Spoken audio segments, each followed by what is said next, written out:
Welcome to Lesson 6.1, Solve Systems of Linear Equations. What I would like you to do first is pause the video and work on the bell ringer. All right, so please pause the video, work on the bell ringer, and it will ask you to enter your two answers for the bell ringer. Those two answers, then you may continue. All right, welcome back. I'm going to go over this bell ringer with you. Hopefully mine matches yours.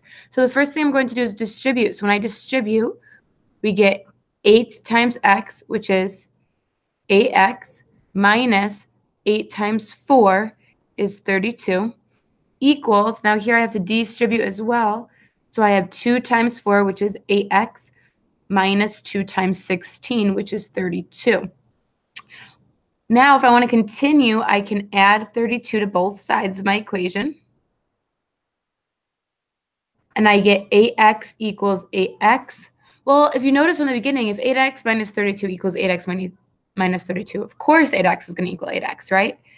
And of course, what that means is when we divide each side by 8x, if you want to go even a step further, is that you get 1 equals 1.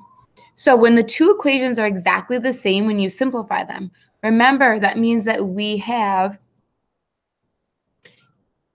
infinitely many solutions. Okay? Now for the next one, first thing we do is we drop our line. Now we have to combine like terms. I have a negative 5x and a negative 2x. It's going to be a negative 7x. You have a positive 13 minus 2 is a positive 11, and that equals 53.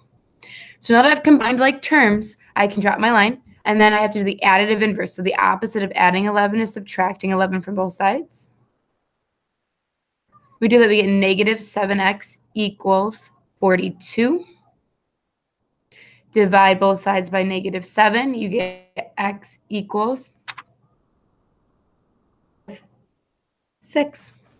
So that means our one solution here is x is negative 6. If we look up here for 1, we really have infinitely many solutions, okay? All right, so let's look at our lesson for today. Our objective is to solve systems of equations graphically. Well, first we have to figure out what is a system of equations. We've heard of equations before, but never a system. Right? So a system of equations is really just two equations. We want to find how many solutions these two equations have in common.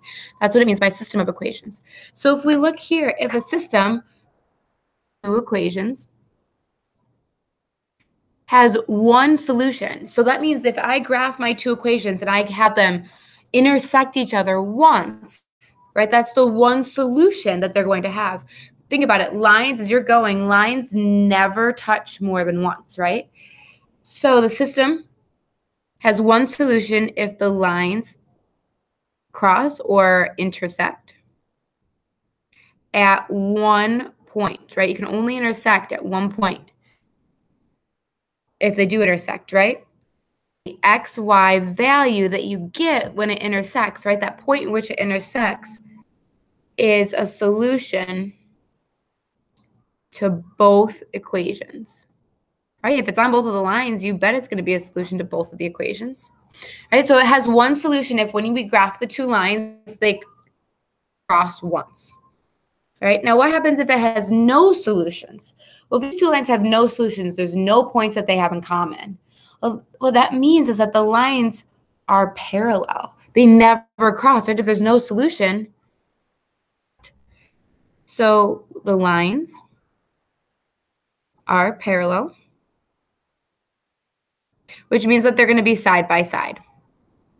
And in fact, if they're parallel, that means that their rate of change is the same. They're going up and over at the same rate. The only thing that's different is their y-intercept. So here we have the same slope, and we have different y-intercepts. Okay, so they never intersect, right? Parallel lines are lines that never touch. So that's what it means if it has no solution. So if it has no solution, there's no way the lines are going to touch. No values work, right? So what about infinitely many solutions? So if we go back to our bell ringer, what if we were to graph this in y equals mx plus b form, something with infinitely many solutions? What would that look like? Well, that means that on the two lines, every single point works for both of those lines. Well, the only way that every single point could work for both is if they're the same line, right? So this is the same line. That means when we simplify it, we will get 8x minus 32 and 8x minus 32, right? It's the same line.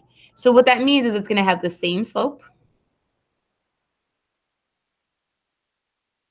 the same y-intercept. Okay, so just to recap, if they intersect, then that means they have one solution, and that's the point in which they intersect.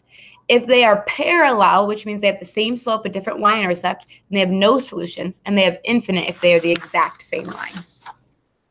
Okay, so let's flip the page. Let's take a look at our first example.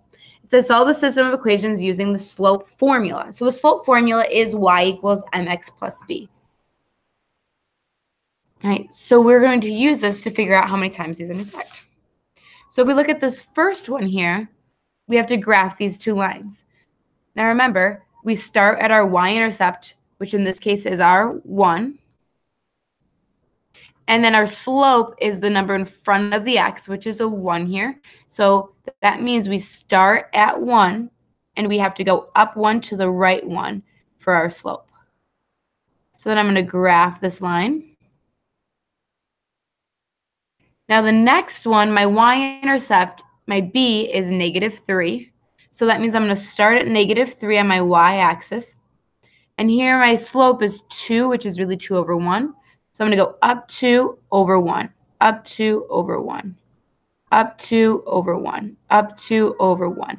And notice that I continued to do that pattern until I got it where these two lines intersect each other, right? So now they cross only at this one point. So do they intersect? Do they cross?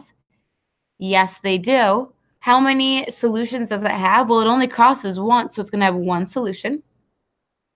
So the solution to our two equations is the point 4, 5. So remember, that means that when x is 4, y is 5. But we need to make sure that we check it and make sure that this point is actually true. So what we're going to do is we're going to take our two equations from up here, our y equals x plus 1 and our y equals 2x minus 3. And we're going to plug in our x and y into these equations and make sure that they hold out. So here we have x equals 4, right? Our x value is 4, and our y equals 5. So when I plug these in, I should have y is 5, which equals 4 plus 1. Is that true? Absolutely. 5 equals 5, so I know it checks out. Next, when I have y equals 5 and x equals 4, so I have 2 times 4 minus 3. Well, 5 equals 2 times 4 is 8 minus 3. Yeah, 5 equals 5, so it checks out. And I know that it is a solution to both of these. All right, you have to do the check on these. One solution, and it is, in fact, the solution 4 or 5. Now, if we look at this next one, it says to solve the system of equations using the slope formula. So with this one, let's take a look. It looks like in y equals mx plus b form, it looks like my slope is 1 because I have 1x, and my y-intercept, my b, is 3. Start at 3, and I'm going to go up 1 and to the right 1, up 1 and to the right 1 every time. Draw my line, connecting them, put my arrows at the end. Now I have another one. Here it looks like my y-intercept is -3, so it's going to cross the y-axis at -3. And my x is a 1x, so I'm going to go up 1 over 1, up 1 over 1, up 1 over 1. And I can automatically see that they're not getting closer to each other. So these lines are going to be parallel, right? Well, do parallel lines ever intersect? So do they have any solutions? Are there any points that are on this line that are also on this line? No. So there are no solutions. So the solution to the two equations, there are none. So do we have to check? Well, if we have to check, what does it mean to have no solutions? It means nothing satisfies both those, so we can't. So we're good to go there. Now I want to have you notice that if you looked here, the slopes were the same, right? The slopes were both 1. So we have the same slope equal to 1, but we have different y-intercepts. We had a -3 and a +3. That means that we're only going to have no solution. Okay? So now I want you to flip the page. And I want you to try 3 for me. Okay? I want you to pause the video. Try 3 for me.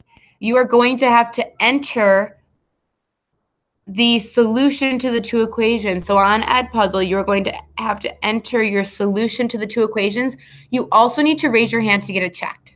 Okay, so enter it into Edpuzzle, the solution that you get, and get it checked by one of the teachers when you are ready. Okay?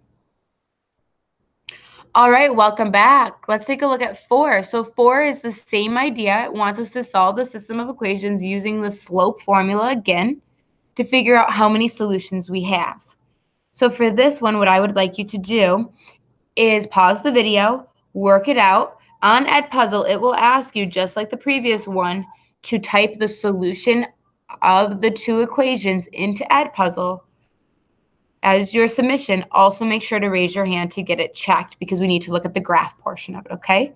So pause the video, solve it. To see how many solutions there are, graph it, and make sure you enter this in Edpuzzle. But remember to raise your hand to get it checked when you're done. Okay?